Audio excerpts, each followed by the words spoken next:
The Tomb of Neferhotep, located on the west bank of Luxor in Egypt, underwent extensive renovations over the last 20 years. Neferhotep was a prominent Egyptian scribe from the 18th dynasty, and his tomb dates to the era of King A between 1327 to 1323 BC, News.com has learned.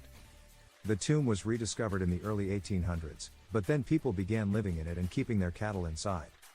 At one point, a fire broke out in the tomb, burning the mummies and other artifacts. As the tomb continued to deteriorate over the years, it was officially closed in the 1980s, the Miami Herald reported. It wasn't reopened until 2000 when archaeologists from Argentina, Brazil, Germany and Italy undertook restorations through Proyecto Neferhotep. Egypt's Secretary General of the Supreme Council of Antiquities, Mustafa Waziri, and Argentinian Ambassador, Gonzalo Oriol Abeyta, were on hand for the inauguration of the tomb on February 12. The opening of the cemetery today adds a new tourist shrine of extremely importance and uniqueness to the shrines of the western mainland in Luxor in the light of what the province is seeing a large influx of tourists, Waziri said.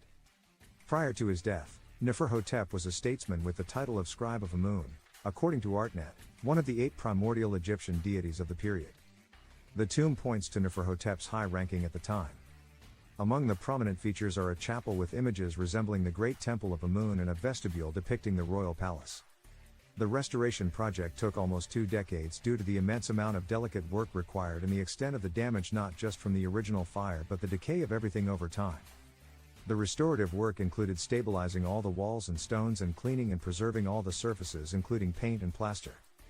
Dr. Fatih Yassin, Director General of Antiquities of Upper Egypt, said that while the project began in 2000 when the University of Buenos Aires recorded and studied the texts in the cemetery before commencing the restoration, the actual restoration work started in 2013 when a team of German restorers carried out the maintenance, including cleaning the wall paintings, treating dismantled stone parts and cracks, and applying separate mortar and layers of colors on the inscriptions.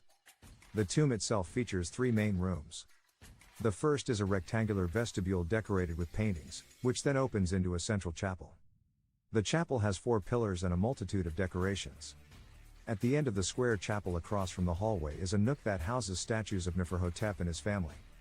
One corner of the chapel reveals a sloping tunnel that leads directly to the hidden burial chamber.